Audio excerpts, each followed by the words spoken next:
Panorama group, जो सोचता है वो करता है। आपके अपने सपनों का आशियाना।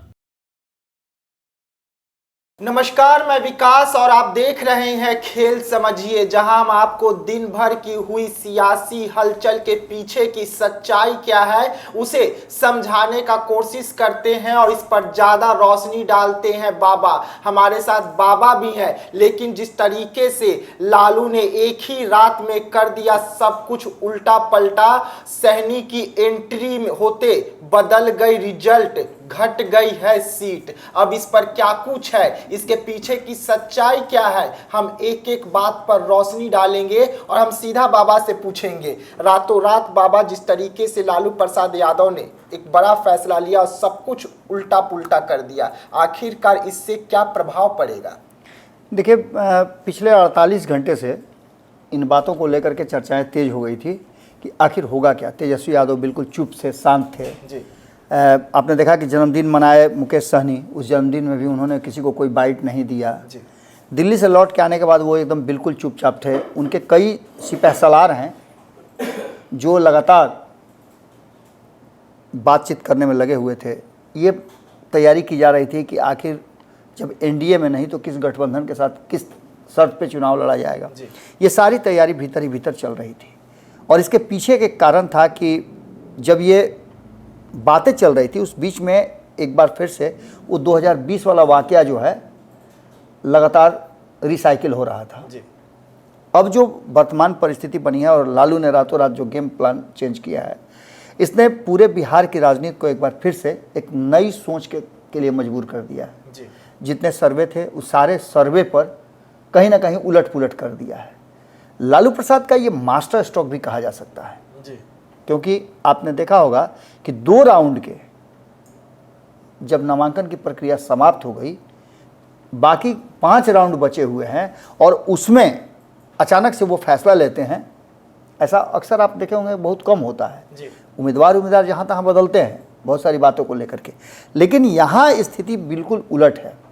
एक तरफ महागठबंधन जो बिहार में है उसमें आपस में ही सामंजस्य की कमी बताई जा रही थी, लेकिन अंततः सब कुछ ठीक ठाक हो गया। कांग्रेस को 9 सीटें मिल गई, 26 सीट अपने पास रखी। जब 26 सीट की चर्चा जब हो रही थी तब हम बात बता रहे थे कि ये सीटें कहीं ना कहीं भारतीय जनता पार्टी को टक्कर देने के लिए अभी और समीकरण को जोड़ना है। इस इंतजार में भी राष्ट्रीय जनता दल थी कि अगर उधर से सीटें नहीं मिलेगी तो लोग क्या करेंगे। वो तो अच्छी बात है कि एनडीए ने, भारतीय जनता पार्टी ने, एनडीए नहीं भारतीय जनता पार्टी कहिए, भारतीय जनता पार्टी ने उपेंद्र कुशवाहा को इस बात के लिए रेडी कर लिया कि वो एक सीट पे चुनाव लड़ें। उसने रेडी कर लिया जीतन राम मांझी को कि एक ही सीट पर वो समझौता कर लें। उसने 5 सीट दे करके चिराग पासवान को अपने पाले में रख लिया। यहाँ तक कि भारतीय जनता पार्टी ने पशुपति कुमार पारस को कोई तरजीह नहीं दी, बिल्कुल साइड कर दिया, बिल्कुल साइड कर दिया। ये सब कुछ देख करके कहीं ना कहीं एक झटका तो जरूर लगा था। आपने देखा, हम बार बार ये आप लोग पूछ रहे थे कि सीट शेयरिंग के साथ साथ नामों का भी अनाउंसमेंट हो गया एनडीए में, आखिर महागठबंधन में क्यों नहीं हो रहा है। अभी तक आप देख लीजिए कि पूरा का पूरा पेज फंसा हुआ है। फर्स्ट सेकेंड राउंड का 21-22 लोगों का अभी तक नाम घोषित हुआ है, बिल्कुल 26 सीटों में। तो इसका मतलब वो भी माने आधिकारिक घोषित नहीं हुआ है। जिन लोगों का आप देख रहे होंगे कि नामांकन हो गया है 9 सीटों पर, उनको अलग कर दीजिए आप।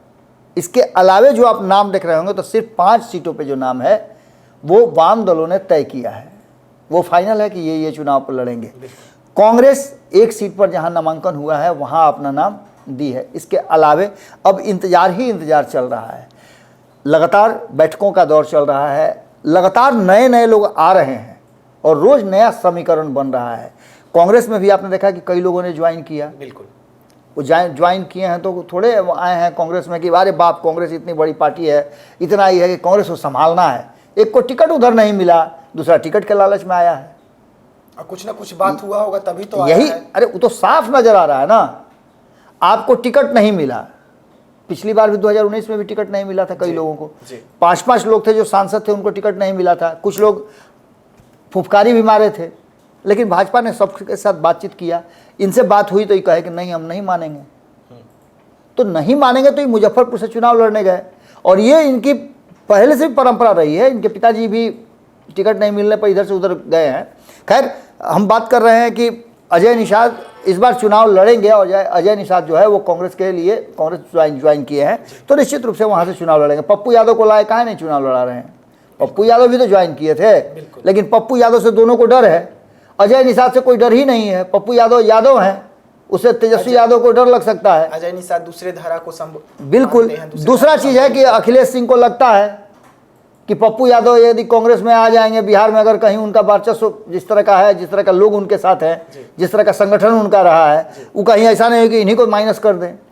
इस डर से पप्पू यादव का माइनस कर रहे हैं। दूसरी तरफ आप महेश्वर हजारी के बेटा को, सनी हजारी को ज्वाइन करा रहे हैं, तो कहीं ना कहीं इस बात को लेकर के आप ज्वाइन करें। लेकिन दूसरी तरफ आपको बता दें कि पूरी तरह से जो लालू प्रसाद ने स्ट्रेटजी बनाई है, उसमें व्यक्ति छोड़ दीजिए आप, एक संगठन को ही पूरा एनडीए में, माफ कीजिएगा, महागठबंधन में लाना, इस बात की तरफ इशारा कर रहा है कि लालू प्रसाद की स्ट्रेटजी है। अगर 2019 के चुनाव को देखें तो इनमें से बहुत सारे लोग जो अभी एनडीए में हैं, वो महागठबंधन में पिछले चुनाव में थे। जीतन राम मांझी थे, उपेंद्र कुशवाहा थे, 5 सीट उनको मिली थी, एक पर भी नहीं जीते। तो ये सारी प्रक्रिया चल रही थी। इसी बीच में लगातार जो आंकड़े बैठाए जा रहे थे कि 2019 में क्या परिवर्तन किया जाए, तो इस बार नीतीश कुमार के 17 महीने तक सत्ता में महागठबंधन के साथ रहने का कहीं ना कहीं फायदा तेजस्वी यादव को मिलता हुआ दिखाई दे रहा है। नीतीश कुमार के कारण जो वोटर हैं एमवाई के, वो थोड़ा सा जो इधर उधर हो गए थे, वो अब एग्रेसिव हो गए हैं। तो उनके एग्रेशन का फ़ायदा उठाना है और साथ ही वोट बैंक को बढ़ाना है। पिछली बार जो हमारे पास आंकड़े हैं, उन आंकड़ों में 2019 में महागठबंधन को राष्ट्रीय जनता दल 19 सीटों पर चुनाव लड़ी थी, एक भी नहीं जीत पाई थी, और इनका वोट का प्रतिशत था लगभग 16% के आसपास। इनका वोट शेयर जो था 16% था महागठबंधन में। इसके अलावा आपको बता दें, कांग्रेस 9 सीटों पर लड़ी थी, 1 सीट पे जीत पाई थी, किशनगंज की सीट पर। इनको 7.85 मतलब 8% के आसपास इनको वोट मिला था, और 34 लाख से ज़्यादा इनको वोट मिले थे। सामूहिक वोट की मैं बात कर रहा हूँ। आरएलएसपी की बात करें तो ये 5 सीट पर चुनाव लड़े थे, एक भी नहीं जीते थे। इनका वोट शेयर था 3.16 मतलब 3% के आसपास ये वोट लेकर के आए थे। 14 लाख, 14.5 लाख के आसपास इनको टोटल वोट मिला था। हिंदुस्तानी आवाम पार्टी 3 सीट पर लड़ी थी, एक भी सीट पर नहीं जीती थी। 2.5% 2.39% के आसपास इनको वोट मिला था, और लगभग 10 लाख के आसपास इनको 9.5 लाख वोट मिला था। वीआईपी की बात करें तो 3 सीटों पर लड़ी थी चुनाव, 1.65% इनको वोट आया था, लगभग 6.5 लाख के आसपास इनको भी वोट आए थे। अब ऐसी स्थिति में अगर तुलना करते हैं आप एनडीए से, तो एनडीए से तुलना करते हैं तो जनता दल यूनाइटेड 17 पे लड़ी, 16 जीत करके आई थी। इनको 22% के आसपास वोट मिला था, और 89 लाख के आसपास इनको वोट मिले थे। भारतीय जनता पार्टी 17 पर लड़ी, 17 ही जीती, 100% का स्ट्राइक रेट था, लगभग 24% के आसपास उनको वोट आया था, और टोटल वोट जो था इनका 96 लाख के आसपास था, जिसमें 17 सीटें जीत करके आई थी। अगर बात करें लोक जनशक्ति पार्टी की, तो लोक जनशक्ति पार्टी 6 पर लड़ी थी, 6 सीट जीत करके आई थी, और उनका वोट प्रतिशत जो था वो 8% था, 32 लाख के आसपास उनको वोट आया था। और यही ग्राफ जो है कहीं ना कहीं एनडीए में सीट शेयरिंग के फॉर्मूले का कारण भी बना है। अब आप देख सकते हैं कि 1.65% वोट तो दिखा रहा है वीआईपी को, लेकिन वो 1.65 वोट यदि लालू प्रसाद के वोट बैंक में जुड़ता है तो वो इजाफा ही होगा। और अगर आंकड़ों की बात करें तो 2019 से ज़्यादा चौंकाने वाले आंकड़े 2014 के हैं।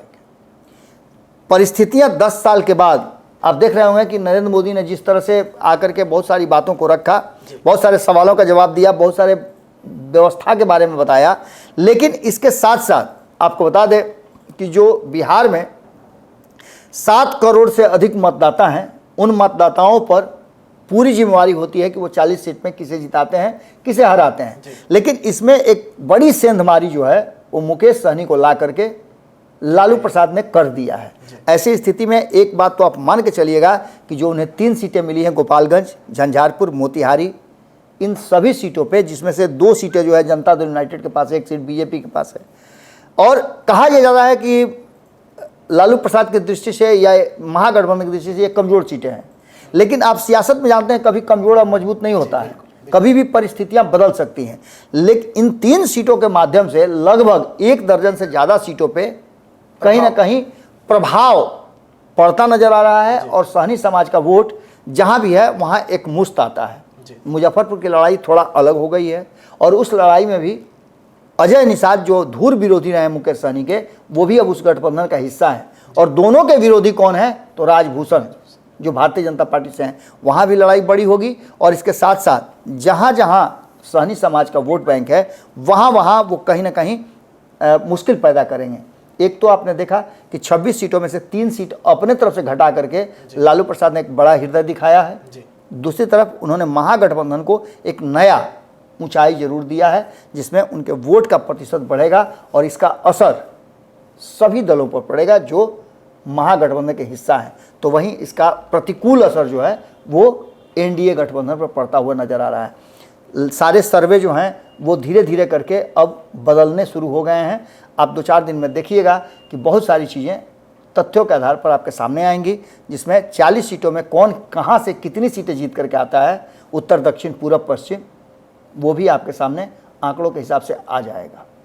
जी हाँ, तो आप बाबा को सुन रहे थे और बाबा आपको एक एक बिंदु पर समझा रहे थे जिस तरीके से लालू प्रसाद यादव ने रातों रात एक बड़ा गेम प्लान किया और आज मुकेश सहनी को अपने दल में शामिल कर लेते हैं। महागठबंधन का दामन मुकेश सहनी जो है वो थाम लिए है। वैसे में बिहार की जो समीकरण है वो पूरी तरीके से बदलती हुई नजर आ रही है। जो एनडीए कहती थी कि हम 40 के 40 सीट जीत कर दिखाएंगे, अब वही एनडीए के लिए मुकेश सहनी जो है वो अब घाटे का नुकसान होगा, अब उन्हें नुकसान सहना पड़ेगा मुकेश सहनी की वजह से। तो वहीं पर अगर हम बात करें महागठबंधन की, तो महागठबंधन में मुकेश सहनी शामिल होकर एनडीए की मुश्किलें जो है वो बढ़ा सकते हैं। तो ऐसे तमाम खबरों के लिए आप बने रहिएगा भारत लाइव के साथ। दीजिएगा इजाजत, धन्यवाद।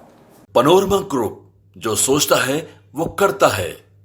अगर ये वीडियो पसंद आई और वह बिहार के राजनीति और बिहारियत से सरोकार रखेनी तो सब्सक्राइब बटन दबा के चैनल के सब्सक्राइब कर ली। ओजे एगो घंटी बा, ओकरा बटन दबा देला से कुल सटीक और मारक खबर रुआ मुफ्त में मिल जाई। अगर रुआ पत्रकारिता के हमनी के नया प्रयोग में सहयोग कर चाहतानी तो ज्वाइन बटन दबा दी। पेटीएम नंबर नोट कर ली 9386816700। धन्यवाद।